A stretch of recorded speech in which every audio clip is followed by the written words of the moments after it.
Iginiit ni dating Supreme Court Associate Justice Adolfo Ascuna na hindi pa maituturing na fugitive o pugante si Senator Ronald Bato de la Rosa kaugnay ng warrant na inisyu ng International Criminal Court sa kanya.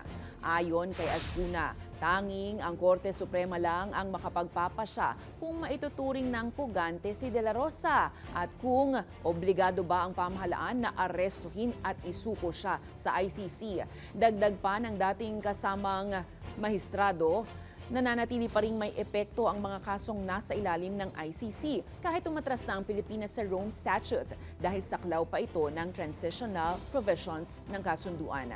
Ipinaliwanag din niya na nasa ilalim ng batas ng Pilipinas ang usapin ng kooperasyon sa ICC at maaaring piliin ng gobyerno na isuko ang isang tao sa isang international tribunal imbis na lokal na listisin ito.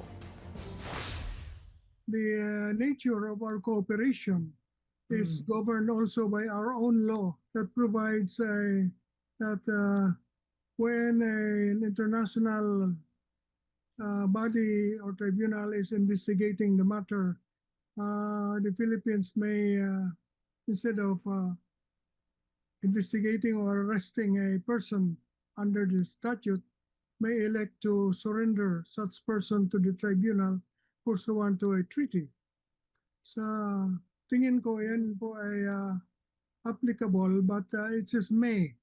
It's not must. So it is dependent on our authorities whether or not to surrender Bato to the tribunal.